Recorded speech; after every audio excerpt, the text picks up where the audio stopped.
हाथ हमारे होंगे और गर्दन तेरी दबोचनी होगी। ये जगह वीरान इसलिए है, ये जो उल्लू बैठे हैं ना, इनकी वजह से हुई है। उल्लू कहने लगा कि ये जो तोती है ना, ये बीवी मेरी है। तो उल्लू कहने लगा नहीं, मेरे पास कोई एविडेंस नहीं, बस मेरा ये दावा है कि बीवी मेरी।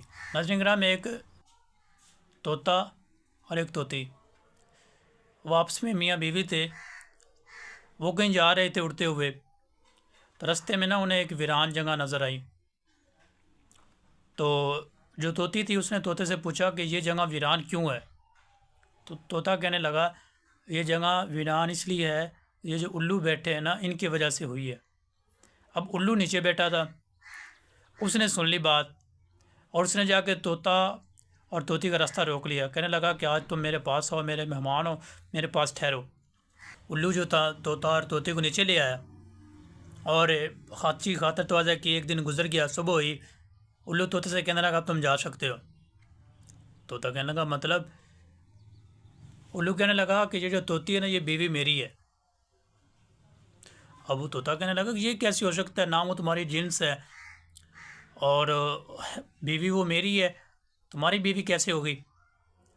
उल्लू कहने लगा नहीं जी, बीवी मेरी। उल्लू आखिरकार तोते से मजबूत परिंदा था, उसने कहा नहीं जी, बीवी मेरी। तोता कहने लगा नहीं मेरी। उसने कहा, उल्लू ने कहने लगा कोई प्रूफ है तुम्हारे पास, प्रूफ दो। अब तोता कहता है कि मैं यहाँ प्रूफ कैसे लेके आऊँ, मेरा तो इलाका जो बहुत दूर है, शहर बहुत दूर है, मैं कहाँ से लेके आऊँ? उल्लू ने कहा अच्छा ऐसे करते हैं, ये साथ ही कौवा काजी है, तो हम उसके पास चलते हैं। अगर उसने फैसला जिसके हक में दे दिया, बीवी उसकी हुई। तोता कहने लगा ठीक है। तोता कहने लगा इसमें मसला ही कोई नहीं, तुम्हारी जिन्स ही नहीं है तो तुम्हारी बीवी किस तरह हो सकती? वो कौवे के पास गए। कौवे ने दोनों के बयानात सुने। तो कौवे ने तोते से कहा अच्छा तुम बताओ, तो तुम्हारे पास कोई एविडेंस है, प्रूफ है? तोता कहने लगा नहीं मेरे पास प्रूफ नहीं है, जो मेरे पास प्रूफ है वो तो मेरी सिटी में है, यहाँ तो मेरे पास कुछ भी नहीं। कौवे ने कहा तुम्हारे पास कोई एविडेंस है? अब जो कौवा था उसने कहा कि ठीक है जी, फैसला हो गया, बीवी उल्लू की। अब तोता बेचारा परेशान, एक मज़लूम बन गया था ना, और उल्लू ज़ालिम बना हुआ था। तो तोता कहने लगा ठीक है, अब मज़लूम बेचारा कर भी क्या सकता है। उसने उडारी मारी और चलना शुरू किया। तो उल्लू ने उल्लू कहता आ जाओ भाई इधर आओ। उल्लू ने बुला रही है, कहता तोते से कहने लगे अपनी बीवी लेते जाओ।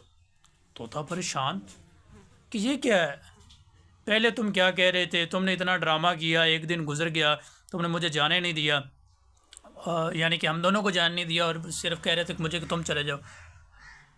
तो उल्लू कहने लगा कि देखो, जब तुम बात कर रहे थे ना कि जो उजाड़ होता है, जो वीरान होती है, वो हमारी वजह से होती।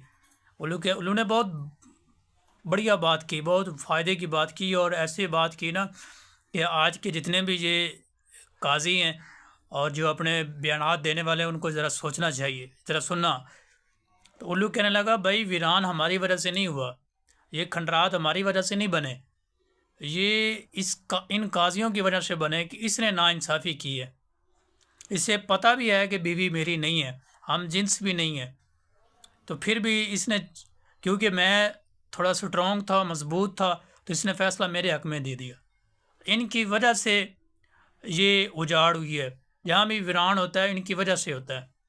तो मेरी मौजूदा हालात से तमाम ज़ालिमों को ये पैगाम है कि जुल्म सदा नहीं रहना, एक न एक दिन आएगा ये जुल्म ख़त्म हो जाएगा, और आपको अपने जो आपने जुल्म किया है ना, उसका इंशाल्लाह आपको खमियाजा भुगतना पड़ेगा। और मैं ये कहना चाहता हूँ तमाम ज़ालिमों से कि जुल्म हमेशा एक हद तक ही रहता है, जब हद से बढ़ता है तो मिट जाता है। अभी अंधेरा है, कभी तो रोशनी होगी, अभी अंधेरा है, कभी तो रोशनी होगी, हाथ हमारे होंगे और गर्दन तेरी दबोचनी होगी।